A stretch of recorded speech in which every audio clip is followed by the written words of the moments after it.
Well, you certainly know how to compliment a woman. Well, if you'll excuse me.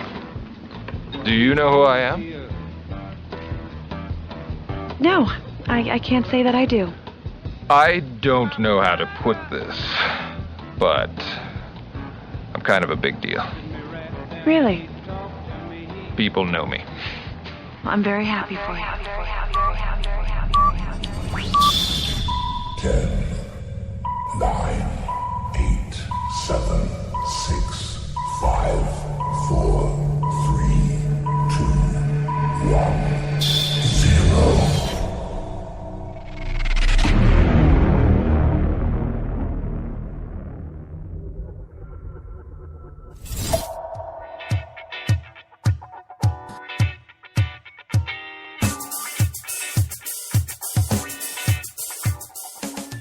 Kizzy's Friday Game Changers, taking your business to the next level. Coming up on Kizzy's Friday Game Changers. I know no one in the world who had always ever only good luck or only bad luck. There is no one. And it's not so much about external circumstances, but it's about your attitude. And also, if everything you try works, then you are not trying hard enough.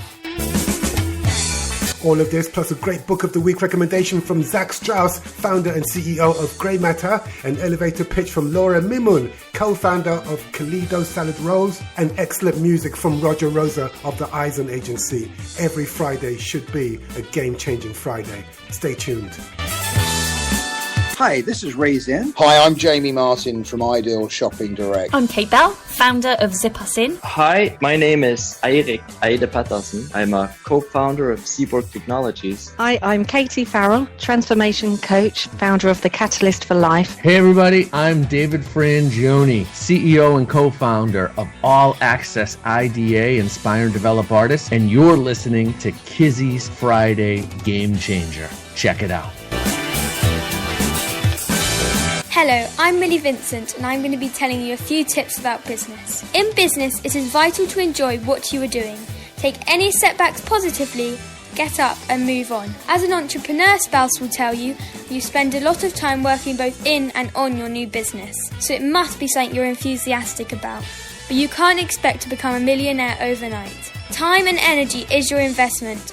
Entrepreneurs often fail because they believe they have that one great idea that will change the world and make their fortune instantly. When that doesn't happen, they give up and move on to their next idea.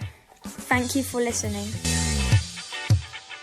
Welcome to Kizzy's Friday Game Changers with your host Kizzy Nkwocha, a show for innovators and motivators, people just like you. Kizzy is the publisher of Business Game Changer magazine and the property investor, editor of the successful Women in Business book series and the best-selling Every Entrepreneur's Guide series. Every week, Kizzy and his guests provide you with the tools you need to take your game-changing business to the next level. Listen, learn and innovate. Now meet your host, your mentor and your fellow game changer, Kizzy Nkwocha.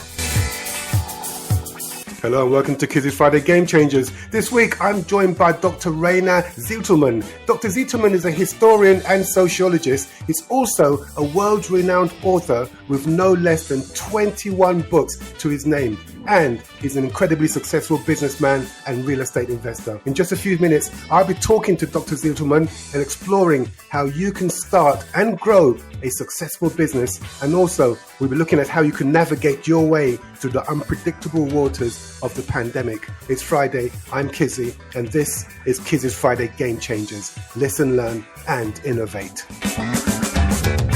I am Andrew Komenos, Sales and Performance Strategist, and this is Kizzy's Friday Game Changers, the world's #1 podcast experience.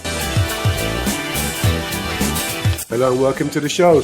This week's guest, Dr. Rainer Zitelmann, is a historian, a sociologist, a successful businessman and real estate investor. Rainer is also a widely acclaimed author of 21 books, one of which is the incredible Dare to be Different and Grow Rich, Secrets of Self-Made People Who Became Rich and Successful. Rainer, it's fantastic to have you join me. Thank you. Rainer, you You have done absolutely everything that anybody could ever want to do in the world of media and being an entrepreneur. You also ran a PR agency for, 16 years as well? Yes, for exactly for 15 years. I founded it in 2000 and I sold it 2015. And you were concentrating mainly on real estate in Germany. Yes, we were the number one leading PR agency, and exactly we were focused on the real estate industry. So our clients were, for example, real estate funds, open-end funds, closed-end funds, or project developer, housing companies, and everything that has to do anything with real estate. Wow, that's fantastic. And then, of course, you're also known as an entrepreneur, as a great author. Like I said before, you seem to have done so much in such a short time. One of the things that I remember thinking about when I began preparing for this interview was the book that you've created, because you seem to have spoken to hundreds and hundreds of successful business people. And I was wondering if I could just ask you, Raina, what are the common traits successful business people share? First of all, not all successful people and not all rich people are the same, as well as not all poor people are the same. This is right on the one hand. On the other hand, you find some common patterns. And, I wrote my second doctoral dissertation because I have 2 doctoral degrees, and my second one was about the psychology of super rich people. And I interviewed people, most of them had a net worth between 30 million and 1 billion euros. Some were even richer billionaires, and they were different, but they had some things in common. And one thing, I think, they enjoyed swimming against the stream. They were non-conformists. And I think it's logical. If you do the same as everyone else, you will not be successful and not become super rich. And maybe I can tell you a funny story from one of them. His name is Theo Müller. By the way, he's a friend of mine. He has a net worth between 4 and 5 billion euro. And he became wealthy with milk and with yogurt. And so you can imagine his favorite animals are cows. And he tells me always a funny story. There's a path and 100 cows walk along this path. On the left side, there's a green, lush field, a very green, lush field. And on the other on the right hand, there's another field only with some cramps of grass that is not as near as lush as the field on the left side. And 99 out of this 100 cows go to the left side. And what happens? The grass is eaten very quickly, and only 1 cow goes to the right side.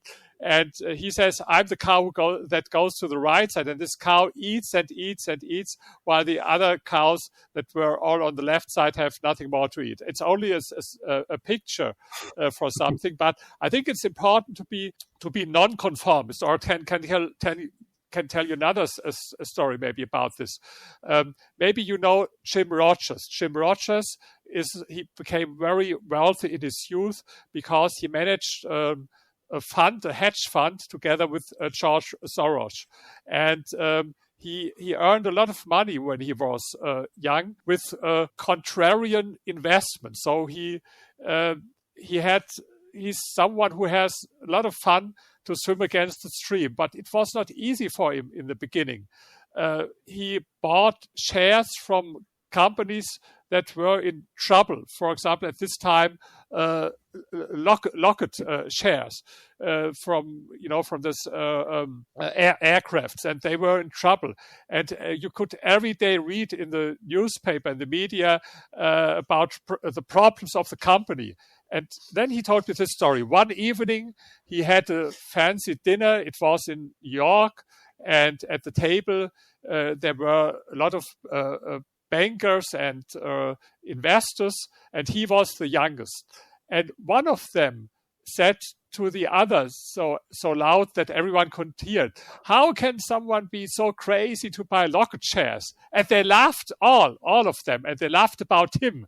And it was not funny. He felt terrible at this time. But later on, he earned so much money with his investment. And he told me, so what I learned, when people laugh at you, it's great. And the louder they laugh, the better it is for you. This was the lesson that I learned.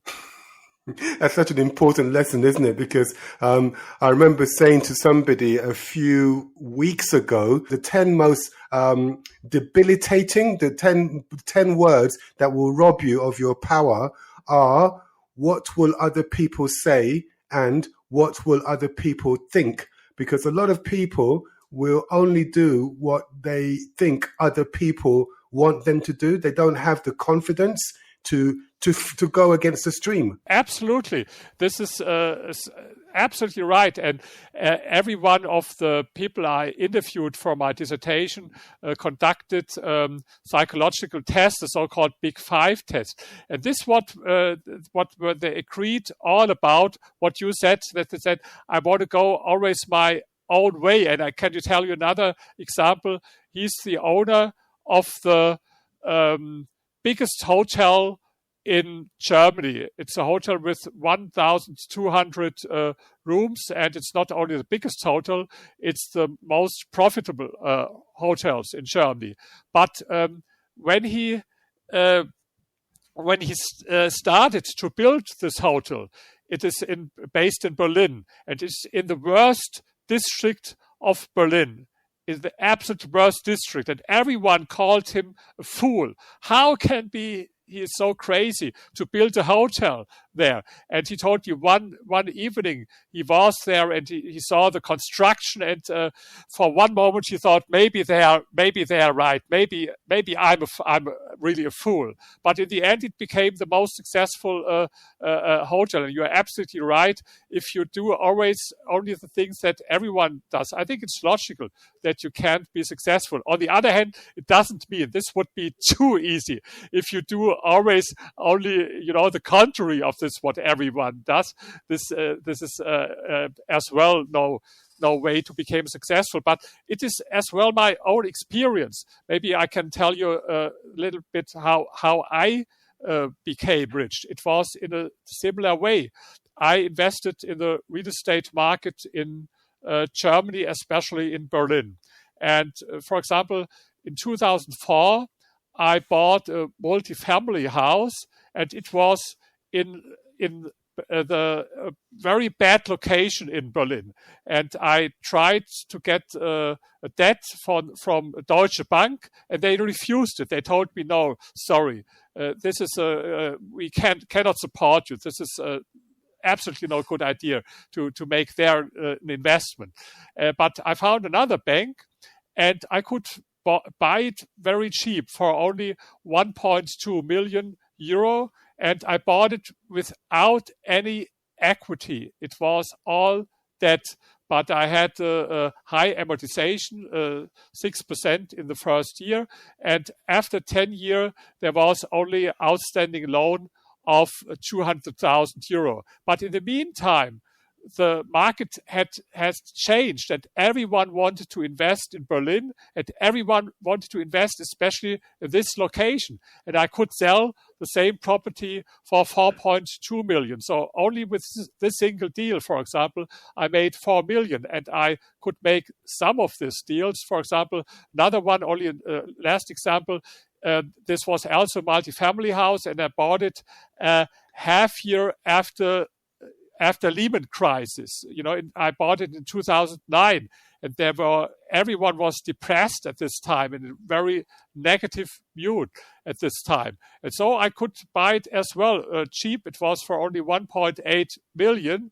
And then 10 years later, I sold it for 7.5 million. But this was at the time when everyone told me, now you should invest there in Berlin.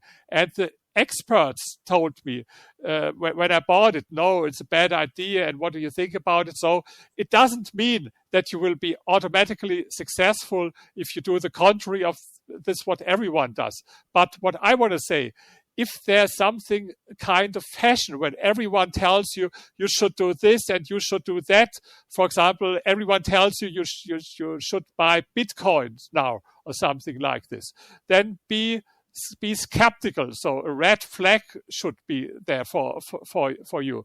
But if there's another investment where no one is talking about, or even people tell you it's a bad idea, it doesn't mean automatically it's a good idea, but it's more likely that it is a good idea than with this other investment where everyone told you that you have to do it. So how much of success is down to good luck, and how much of success is the result of individual effort? That's also a great question I discuss very often with people. Sure, no one can deny that luck, good or bad luck, plays a role in your life. But the question is how big the role is that it plays in your life.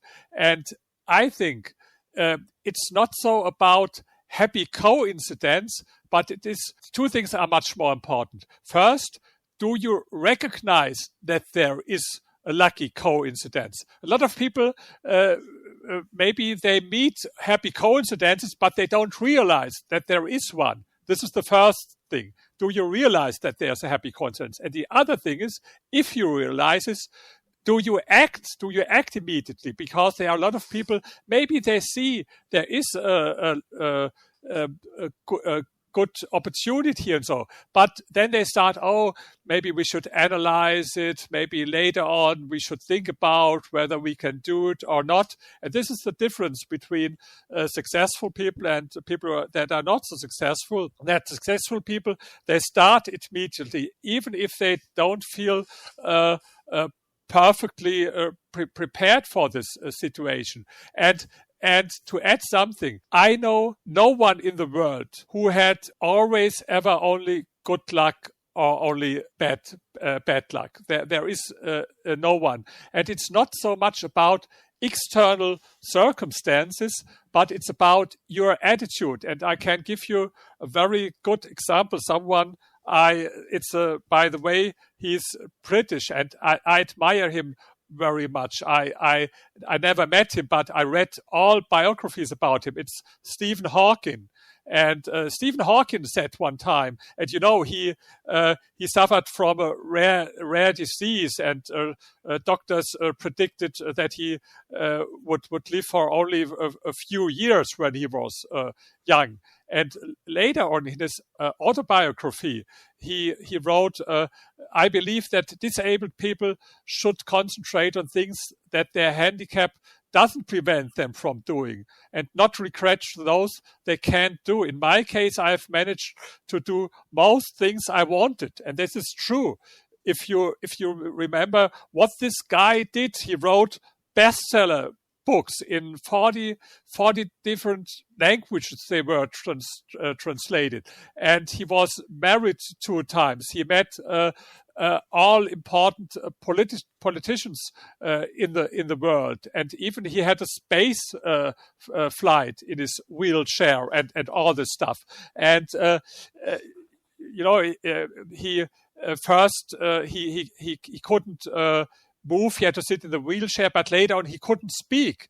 But then he communicated with his special software with other people. And so you think, if one could say, I have bad luck to become so ill very early in my life and very negative external circumstances, then it could be him. But if he was successful with all this, how successful can other people who don't have all these problems that he had to challenge? So I don't believe in luck. And maybe I can tell you another example. I have a lot of lectures and presentations in United States or in Asia, a lot of, and sometimes at the end of my lecture, I show people some of my books, and I ask who likes to get this book. And first, people don't realize that they can get it for free. But then there are some people who realizes, and they start to run to get some of my books. And now, what is important at this moment? Usually, if it would be only about external circumstances, only the people who sit in the first row should have a chance to get a book. But this is not the case. In a lot of cases, people come from the middle or even from the last row and they get the book. Why? Because it's not about external circumstances. It's about they realized first, okay, there is an opportunity, and then they acted, and they acted faster as other people. And so I don't believe in this story about good and bad luck. To be honest, for me, it's a story for loser, because the loser, if he has to explain why he's not as successful as other people, he can only shrug his shoulders and say, okay, this guy had good luck, I had bad luck, so what it is about. Maybe it's a psychological way easier for him to deal with this, but I think it's more honest if you look to successful people and you think, why are they successful? Even lottery winners who are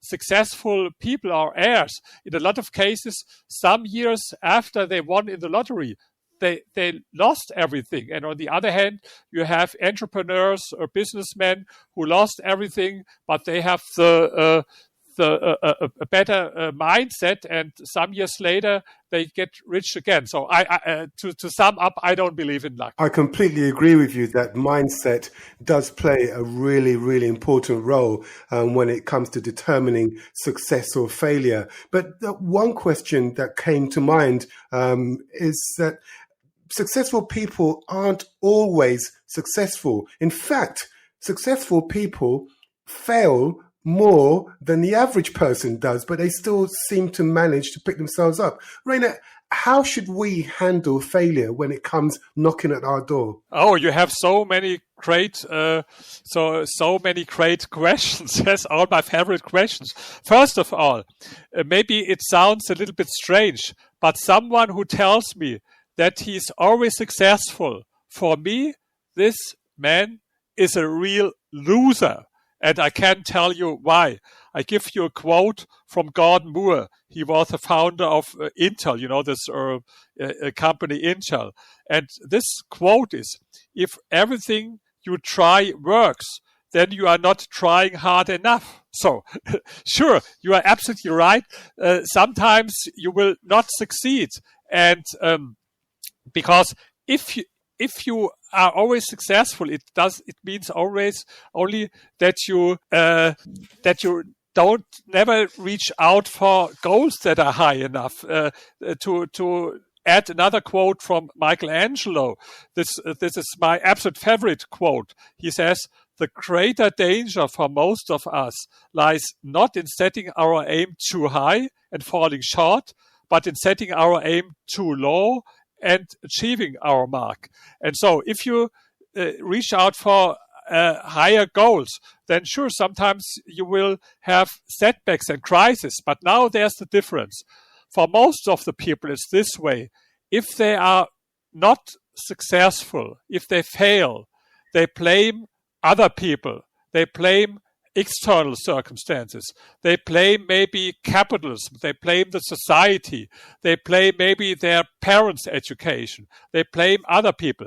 But with the successful people, they think very different. If they fail, they take not only the responsibility for success, but as well for their failure. And if you're looking in yourself at the, for example, someone told me, even if the market goes in a wrong direction, then it's not the market, but it was my task to judge the market. And then I was the person who misjudged the market. So never blame external circumstances, never blame other people.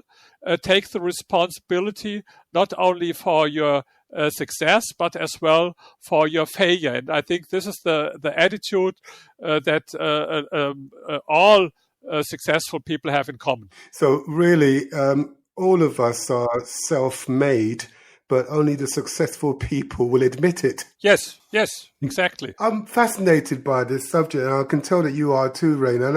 And I'm wondering, why are you so interested in success and what makes the difference between success and failure? Why does it appeal so much to you? I'm a scientist on the one hand, and I'm someone very curious, and I always wanted to find out why some people are different as other people, why some people have success and others fail. And for example, the last book that I wrote, it will be published in Germany next month and hopefully later in English.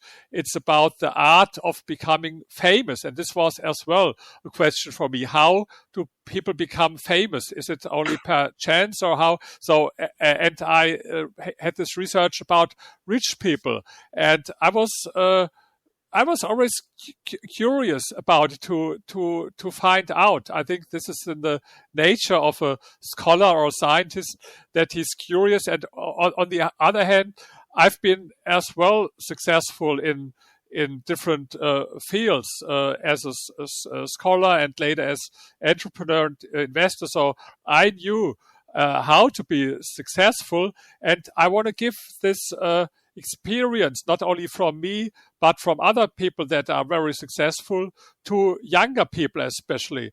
I get a lot of emails from young people, and I love it so much to have my lectures in so many countries and to speak to young people and to give them something from my information. And what happened to me in China last year, after a lecture, there came a 10-year-old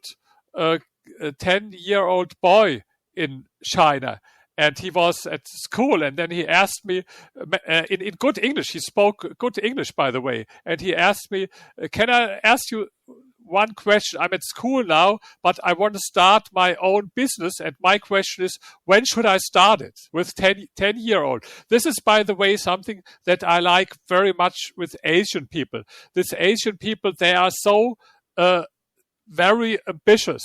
Everyone looks how he can be successful in life. I saw it in Korea when I spoke with the people there. And even you see it if you're in the United States. I don't know whether you knew it, that, for example, Asian Americans, they earn 40% more than white Americans. And, there's an income pyramid with black people at the lowest level, then Latino people, then white people, and then Asian people at the top in the United States. And if you look at these Ivy League universities,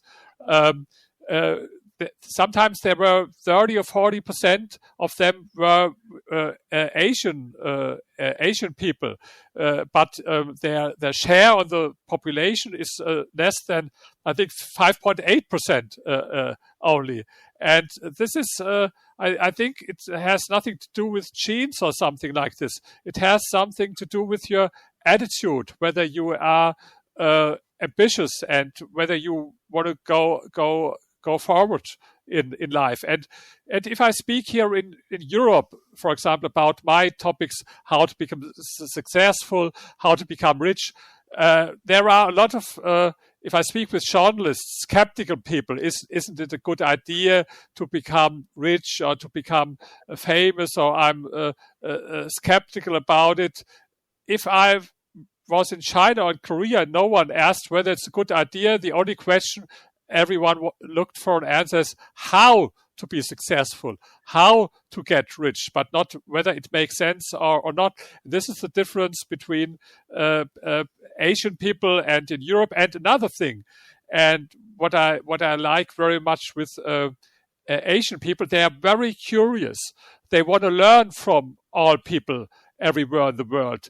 When Deng Xiaoping started his reforms in the 80s, he sent out dozens of or hundreds of people from China to all other countries to look what works and what does not, because they had this big failure of this socialist experiment, and it was terrible, and people were so poor in China at this time, and they wanted to learn from other countries what they are doing well, and for this reason they are as well interested in my books. They translate every book, and it is much easier for me to find a great publisher in China or in Korea or in India where my books are as well successful than to find in United States. So you see, this is fascinating for me. People like them who are so ambitious, and maybe we have only one life, and you have to look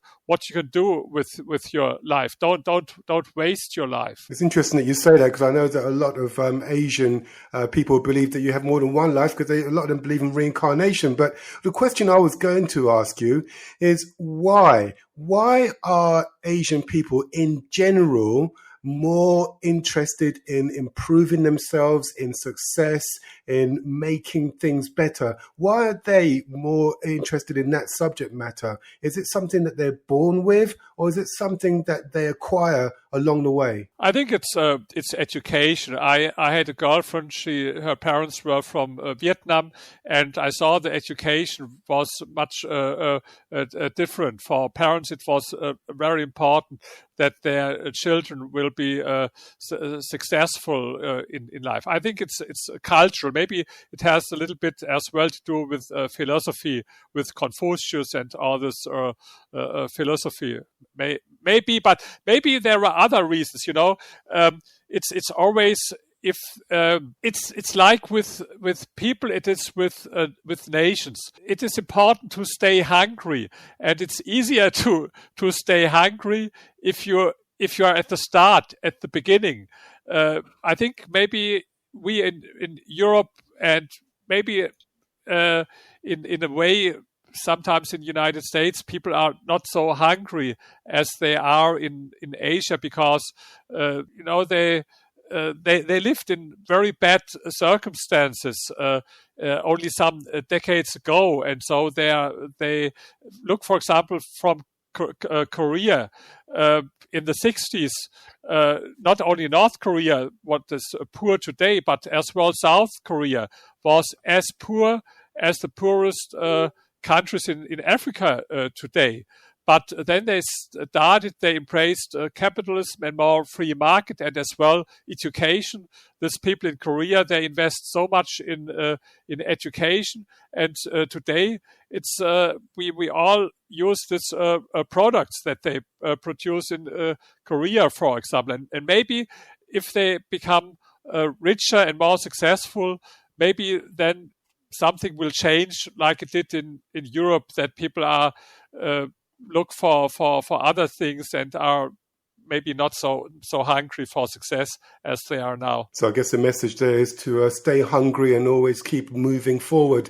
I think we can all relate to that, Raina, but hold that thought. We're just going to take a quick break and come back to our conversation in a few minutes. I've got a note here to remind me that Business Game Changer magazine is producing a 2020 showcase of the outstanding UK-based women in business. The UK's Top 10 Women in Business Award recognises the outstanding contribution made by individual UK-based businesswomen, and we know that there are thousands of you out there. This contribution is either to your business, the local community, or by inspiring and mentoring other entrepreneurs. For information about how to nominate yourself, a colleague, or a client for inclusion in the UK's Top 10 Women in Business, email businesseditor@email.com. That email address again is businesseditor@email.com. Good luck. Okay, this week's incredibly talented entrepreneur, this week's boss star is Rodger Roeser, the owner and CEO of Cleveland-based marketing and public relations agency, the Eisen Agency. Now, the Eisen Agency provides marketing communications, business development, and PR services to clientele across the US and throughout the globe. But when Rodger's not making, molding, and mobilizing public opinion, he's writing and performing some amazing music. Here he is, Rodger Roeser, singing Moonshine.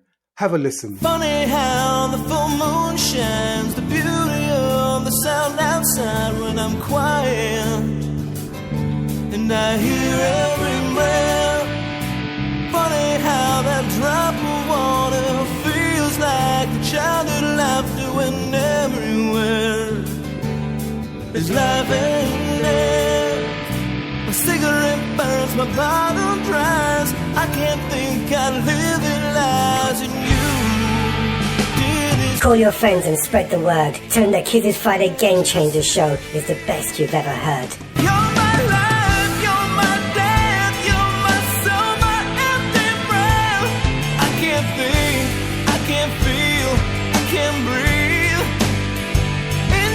I'm Brian Stolley, founding partner of Wildcat Venture Partners. Hey, Tanja Lee here, all the way from Melbourne, Australia. I'm a leadership and mindset specialist for real estate and property professionals. Hi, I'm Jonathan from Amplify. Hi, I'm Johnny Combe, CEO of Pay by Phone UK. I'm Kenneth Hafianyo, the founder of Jogwefa, an ethical fashion brand based in Ho, Volta region, Ghana. My Friday is never the same without Kizzy's Friday Game Changers. Strange how the sun that shines reveals all the dark inside when it's quiet, and you hear more than shade, embraced by the feel of warm, enveloped in your charming light, and the colors all fade.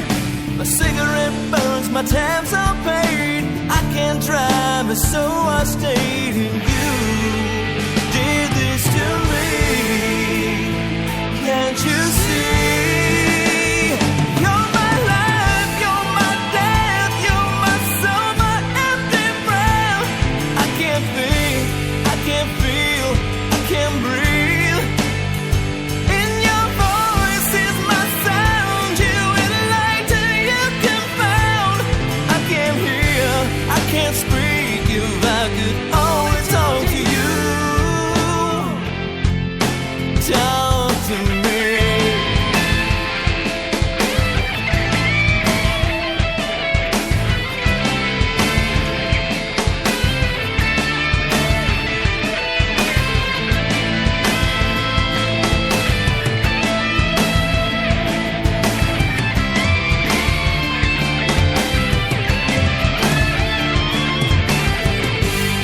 You did this to me. Yeah, you did this to me. Did this to me. You're my life, you're my death, you're my soul, my empty breath. I can't think, I can't feel, I can't breathe. In your voice is my sound, you enlighten, you confound. I can't hear, I can't speak. You're my life, you're my death, you're my soul, my empty breath. I can't think, I can't feel, I can't breathe. In your voice is my sound, you enlighten, you confound. I can't hear, I can't speak, if I could only talk to you. If I could only talk to you. If I could only talk to you. Kizzy's Friday Game Changers, Book of the Week. Talk to me. Hi, this is Zach Strauss, the founder and CEO of Gray Matter, a B2B customer acquisition agency focused on serving small and mid-market businesses. And the business book that I'm recommending is Neuroselling by Jeff Bloomfield. Now, if you're like me, your business lives and dies by your customer conversations. And Jeff poses a very simple question. Shouldn't you have those customer conversations down to a science? Now, if you're tired of having to justify your price, offering discounts to close the deal, sick of long sales cycles, or customers who simply can't make a decision, then I highly recommend Neuroselling. To us and to myself, it's the only customer conversation tool, and now I call it a tool, not even a book, that's grounded in neuroscience and behavioral psychology. And from a Gray Matter perspective, we've only changed two things in our sales process, and it's resulted in a doubling of revenue year over year for the last 3 years. The first one was simple. We changed how we build and distribute our proposals. But the second change that we made is we implemented what Jeff shares in his book. And now, as a past enterprise sales rep, I want to share that this is not a sales training or sales technique books, and I know those books, there's thousands of them, and they can be very, very hard reads. This is a simple read, but if you want to get inside the mind of your prospect, the mind of your customer, and close more business this year, I cannot recommend Neuroselling Enough. This book is a game changer.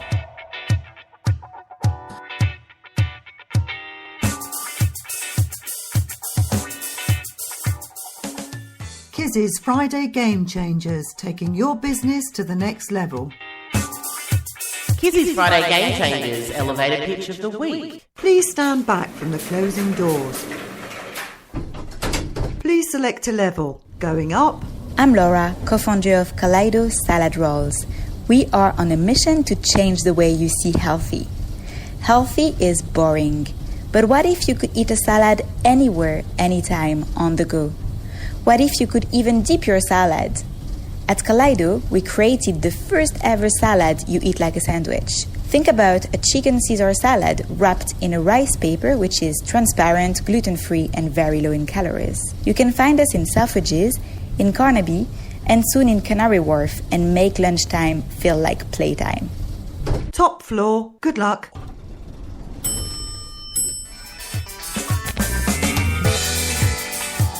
Welcome back. Before the break, you're listening to Moonshine by Rodger Roeser, and I'm in the studio talking to game-changing entrepreneur Dr. Rainer Zitelmann. Now, Rainer, we're at my favorite part of the show. This is a section we call Past, Present, and Future. Now, don't panic.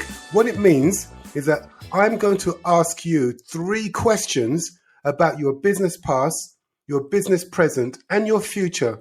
And if we get the answers right, if we get this right, we'll have a unique insight into the mind of game changer Rainer Zitelmann. Are you game? Okay. Rainer, you sound very, very worried now. Are you nervous? Yeah, I start. Let's see. Okay, this is going to be great, and I know you're going to be wonderful at this. Listen, as you've got to imagine, you can hear a clock ticking in the background. That's the sound of time passing by second after second. Now, imagine yourself traveling back in time to meet the young Rainer just starting out on his entrepreneurial journey. The young Rainer asks you for one piece of advice, one strategy that will help him grow his business. What would you tell him? I would tell him, look always to hire the best people and pay them well. Okay, that is pretty specific advice. Is that because in the past you had to learn this lesson the hard way, or did you have a coach or a mentor telling you this? No, I had to learn it the hard way because I hired good people, but to be honest, I didn't pay them always well like I should have. And this was my experience. Then people will leave your company. And so this was one experience that I had to learn the hard way. Just wondering, because when you're starting out in business, paying people what they're worth can be quite difficult. And a lot of business people tend to prefer to try to do everything themselves. Is this something that you did as well when you started out? No, never. I think this is my biggest strength. Everything that could be done by anyone else shouldn't be done by me. I think I'm the master in delegating things. And I think it is really important. I think it's the most important advice that I can give to anyone. There are a lot of people who will tell you, before I have explained this to him, I could have done it by myself. And don't trap into this. Don't go in this trap. So this is a wrong idea. Sure, in the beginning, it takes you a longer time to explain something to someone. But I'm a fanatic in delegating everything. For example, for a lot of years, I was every day with an airplane. So I fly every day. And but I only booked the flight one time in my life. This was when I was in the United States, and I missed my flight, and so I had to do it. But I never did it by myself. And if it is an appointment with my haircutter or with a doctor, with everything, I would never do it by myself. I delegate as much things as I can. The only thing that I would never delegate to no one is writing, because writing is my absolute strength, and I want to focus on my strength, and I would never delegate this to other people. But I think it's absolutely important. Everyone should think about before you do something, please think about it, whether there's someone else who could do it. Maybe not 100% in the same quality as you do it, but in most cases, 95% are enough. To waste a lot of time only for the last 5%, it's not a good idea, because at the same time, you can do things that create much more wealth. That's an interesting point, because from the people that I've spoken to during the course of this show, one thing I've found out is that many CEOs eventually admit that one of the reasons their business hasn't grown at the rate it should have done was because of them. Because they were probably the good person to start the business, but when it came to growing and developing the business in different directions, they weren't the right person, but they didn't want to let go of the reins. They didn't want to let go of the title.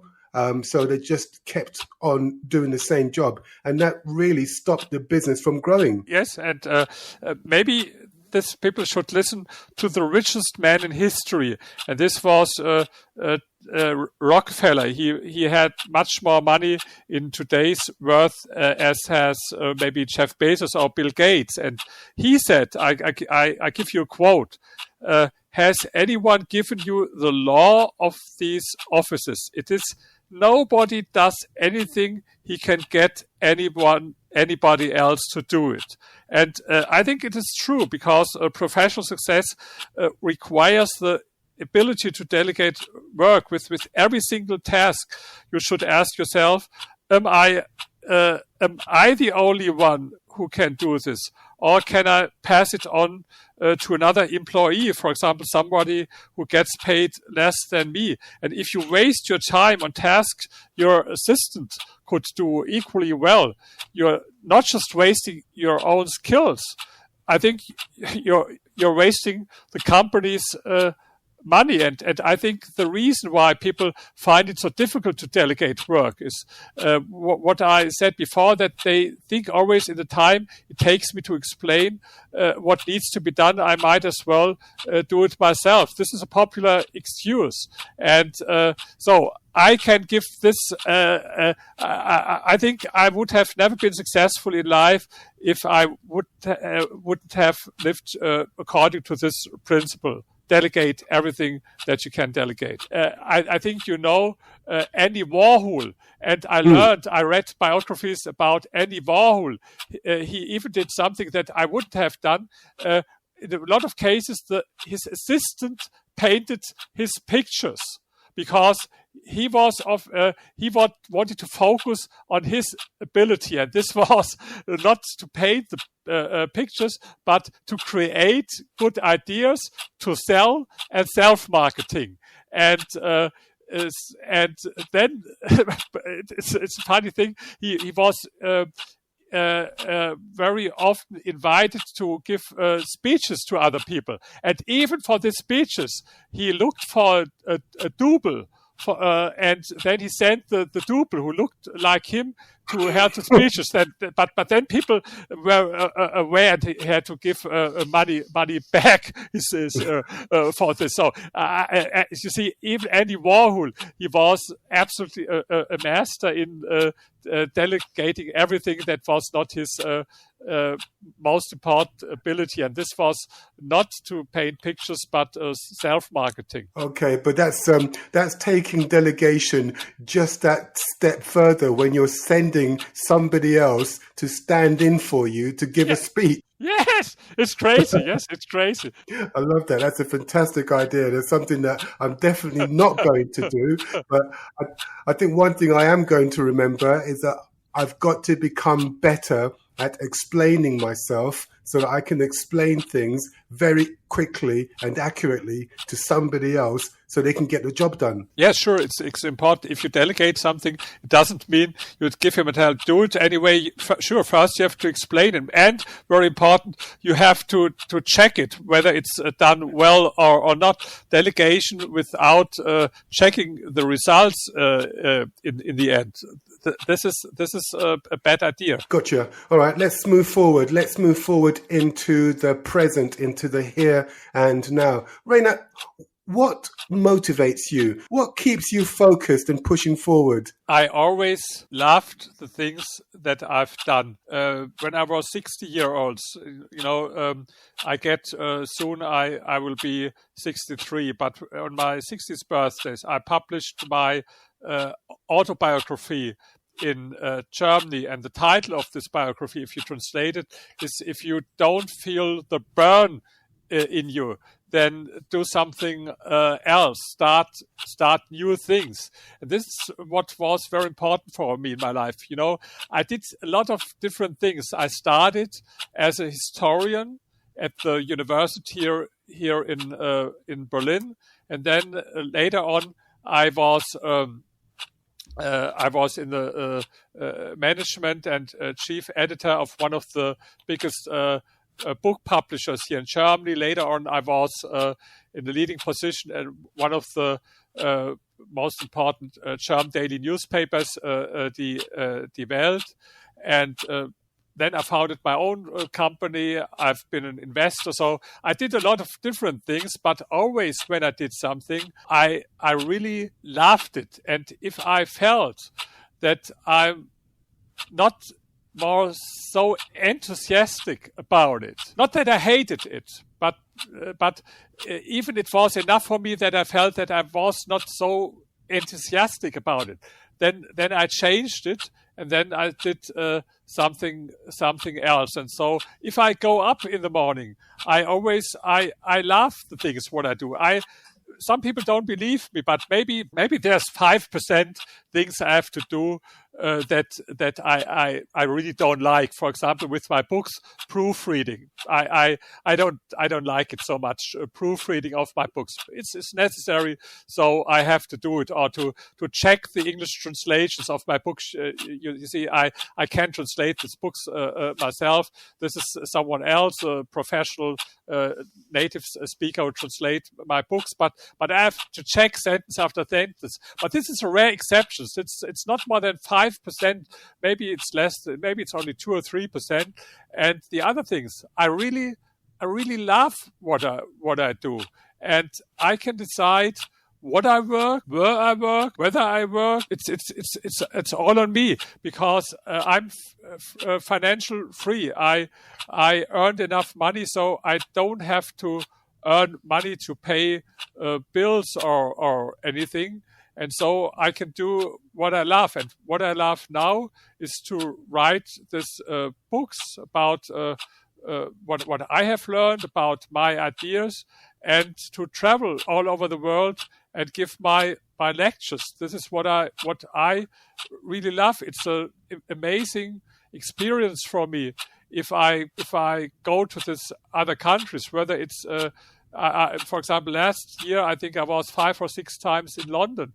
I was in Korea. I was very often in United States and China, like I mentioned before. And I love it to meet people there. I love it to sit here at home and to write interviews. And I love to have interviews like this interview with you. I love it very much. Very, very well said. I'm just wondering, Raina, how do you define success? What does success mean for you? I think it's a good question, because you asked what it does mean for me, because I think it means for everyone something different, and there's no success what is the same for everybody, and it meant different things in my whole life. For example, when I started my career as historian, success was for me to write books. My first doctoral dissertation was about Adolf Hitler, and I hope even in 50 or 100 years, this book will be a milestone in our understanding of this part of the German history, and this motivated me. So, like a scientist, to find out new things, to publish in special interest media, and so. And later on in my life, I had other things. I focused for 20 years a lot to make money, to become rich, to have financial freedom. It was important for me, not so much to buy a nice house or a nice watch. And so I have a nice villa and a nice watch, but these things are not so important for me. But what was important to become totally freedom and independence, to have the situation like I have it now, that I can decide whether I work, where I work, what I work, and I love always to have new challenges in my life, and I wanted to be successful in a lot of fields. For example, I don't know whether you have seen. If you Google me in the internet, pictures of me, success meant for me as well.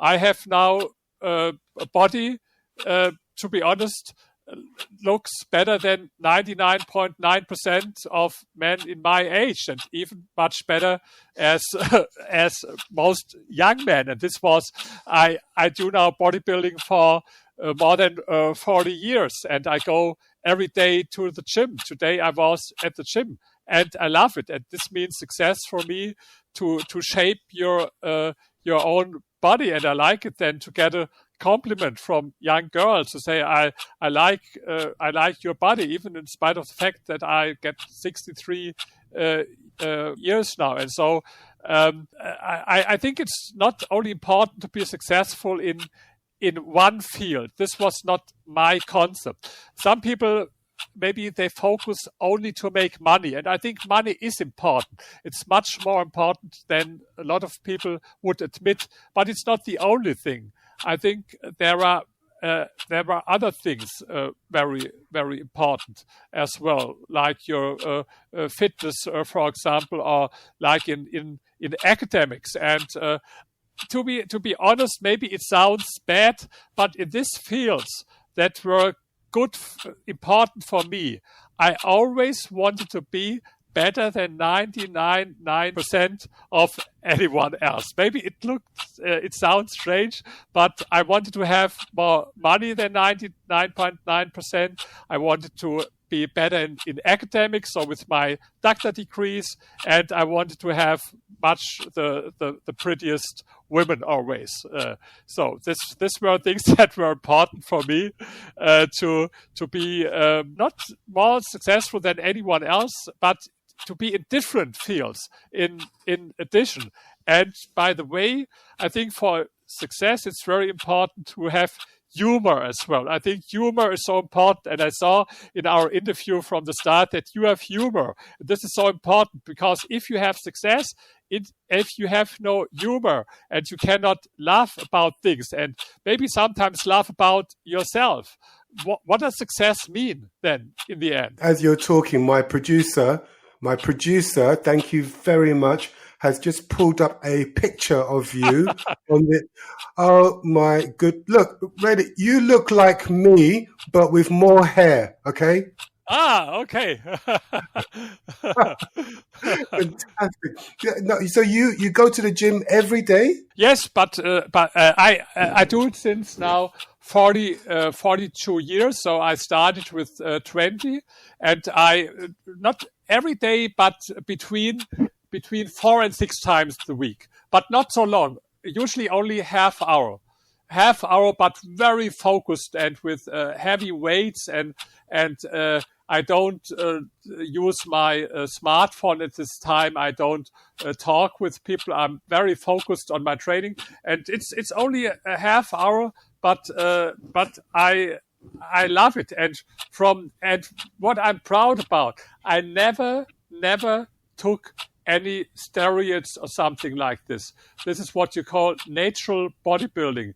And if you would see a picture when I was 20, I was so very, very thin, with so very thin arms and legs and shoulders. And so it's all training, but it's all natural training. And this is, for me as well, something very important. As well in business, I'm very proud that I never had any problems, for example, with taxes, that someone that I had trouble with tax authorities or something like this. No, for me it's very important, most important thing, to be honest in your business. And a lot of people think that rich people are dishonest, and sure there are some people, but I think it's I think it's very important to win trust from other person. And if you want to win trust, it's important to act honest and to think honest. And I think it pays off if you do it. And so in business, it is as it is in if you have sports. And sure, I have I think a lot of weak points and mistakes as everyone else. But everyone who knows me tells me the most important point is that I'm honest. And even sometimes I have 4 or 5 girlfriends at the same time, but they know every one of them from the other. I'm honest to every one of them. I tell them, even if they don't like it. Yes, I think you can do whatever you want, but you have always to be honest to other people. This is for me very important. That's very wise words. I'm not entirely convinced that I want to go down. I want to try the 4 or 5 girlfriends idea, but working out in the gym, I like it. That works for me. Moving very, very quickly on before I get myself into more trouble. Let's go into the future. Let's imagine we're going 10 years into the future and we're still hanging out. What will you be doing, Rainer? What will you be doing in 10 years' time? So in 10 years, I will be 73. Maybe I will have a family, because this is something that I have done not so far. I have no children, but maybe I will have children. It's a new experience for me in 10 years, and maybe it will change a lot of things. And the other thing, in professional way, to make money, it's not so important for me today. I don't have the aim to be the richest man at the graveyard or something like this. What is for me very important now in the future, I like to spread my message about success all over the world, not only in Germany and German-speaking countries where a lot of people know me. But for me, it's very important Asia and United States, that much more people know me there. I started last year. By the way, everyone can read it. I have an op-ed, a column every Monday in Forbes.com. If you Google my name and Forbes.com, then I write there every day. And I'm looking for a PR agency in the United States who can help me. And I'm to be honest, I look as well for another publisher. So I have in the United States. I'm happy with my publisher in China and in Korea, and so they do a great job.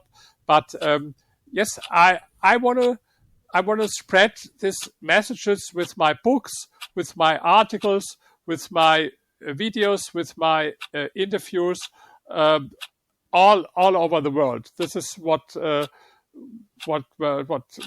want to do, where I would come forward in the next 10 years. And the other thing, as mentioned, maybe have some children and family. I suspect that you probably will achieve all of those goals and probably a hell of a lot more over the next 10 years. We've got just about enough time, Rainer, to do a quick shout out before the end of the interview. Is there anybody at all who may be listening to our conversation today that you'd like to say hello to? Yes, there are, sure, a lot of people. For example, someone based in London, Christian Niemitz. He is the head of political economy at the Institute of Economic Affairs. And he wrote such a great book. The title of the book is Socialism, a failed idea that never dies. And I love this book so much. I will recommend this book to everyone else, and I hope that he can hear me. Or someone else is Professor Hermann Simon. It's a friend of mine, and he wrote this great book, Hidden Champions, where he explains the success of German companies. Professor Hermann Simon, maybe I can say hello to him as well. Or another one, a friend of mine who lives in Washington, Andreas Hellman. He works for Americans for Tax Reform, and he helped me a lot. So these are three people that come in my mind. And there are, if I should name some more, I can do it. I think that we've got enough to get going. We could keep talking for another couple of hours because there's so much I need to know from you. But I'm hoping we can do a part 2 to this conversation in a couple of weeks' time, where we can share some more insight and wisdom on the show. What do you reckon? Can we book something for the next couple of weeks or next couple of months? Yes, my latest book, and I would like to talk with you in the next show, is The Rich in Public Opinion, because maybe I can explain for you only for a minute what it is about. There's so much research about prejudice and stereotypes against minorities, like against black people, gay people, or prejudice against women, but there was no scientific study about prejudice against rich people. And I wrote the first book. It's 500 pages about prejudice and stereotypes about this minority of the rich people. And we conducted international research in France, in UK, in Germany, and United States. And I would appreciate it if we could speak about this next time. Okay. The book is called The Rich in Public Opinion. Exactly. Right. Okay. I'm going to get a copy of this. I'm going to read it. And so hopefully the next time we touch base, we can have an in-depth discussion about your findings. Yes, great. I give you 2 advice. Maybe skip the first chapter. It's a little bit with definitions, and if you like science very much, but you can skip it and maybe start with the last chapter. It's very funny. It's about rich in Hollywood movies. The first analysis, how rich people are portrayed in Hollywood movies. Maybe you start with the last chapter and then you go through the book. Okay, will do. Thank you. Really, really wise words. And again, it's been such a fantastic experience talking to you, Rainer. Thank you so much for sharing your insight and your wisdom on the show. Yes, I appreciate very much. To be honest, I give a lot of interviews almost every day, but this was exceptional. And now I understand why you have 500,000 listeners to your show, because interviews only so good as the questions are. And I loved your questions, and I look very much forward to have the next interview with you. And hopefully maybe I can meet you in person if you go to Berlin anytime. Done. Rainer, thank you so much. Okay, thank you. Well, Rainer's incredibly inspiring story is a great reminder that if you're working on something that you really, really care about, you don't have to be pushed. The vision pulls you. And in the words of Rob Zitelmann, people who are crazy enough to think they can change the world are the ones who do. This is a lesson that game changers like Rainer Zitelmann are teaching us every day. Listen, learn, and innovate. Playing us out is Rodger Roeser, CEO of Cleveland-based marketing and public relations firm, the Eisen Agency, and Rodger's performing Unknown Road. See you next week. That's how it is, brother.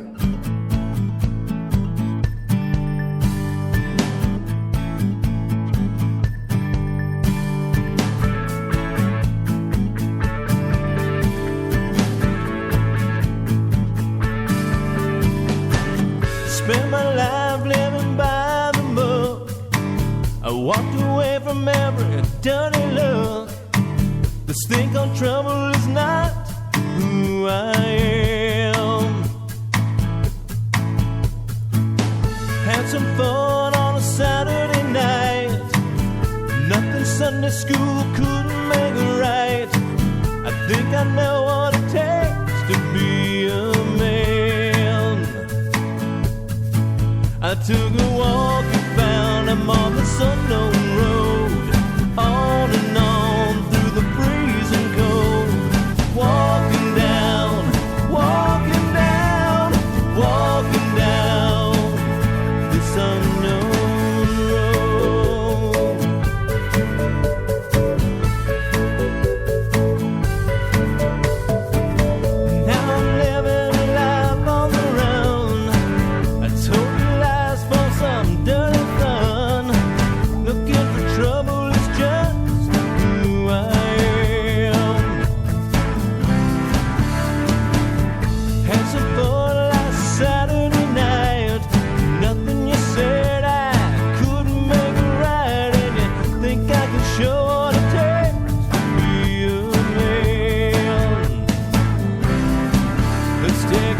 Hi, this is Colin Smith, corporate and commercial partner with Blazer Mills Law, and you're listening to Kizzy's Friday Game Changer, the world's #1 podcast experience. Walking down. Will I be the one to save you? Will I be the one to hurt you? You won't know when it's too late. If you save me, I save you. Save me, I save you. Do you hear the voices in my mind? Do you feel when you're lost that you may find that you're walking down, walking down, walking down? Hi, I'm Ludwina Dordovic, the founder and CEO of the Room Exchange, and you're listening to Kizzy's Friday Game Changers. Listen, learn, and innovate. This unknown road.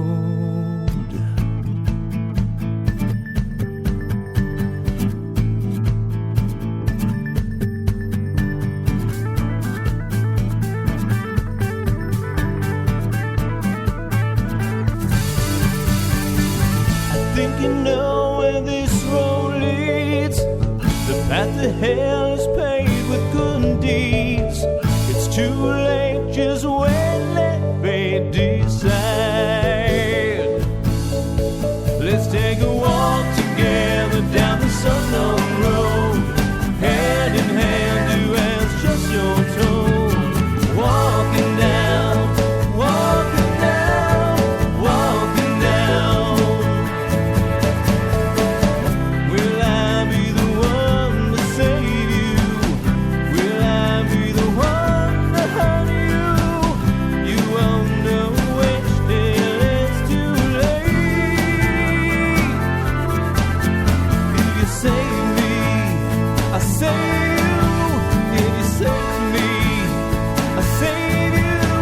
Do you hear the voices in my mind? Do you feel when you're lost that you may find that you're walking down, walking down, walking down this unknown road? Walking down, walking down, walking down this unknown. Spend my life living by the moon. Love this game-changing interview? Share your thoughts by posting a comment. Sharing is caring. Think our trouble is just who I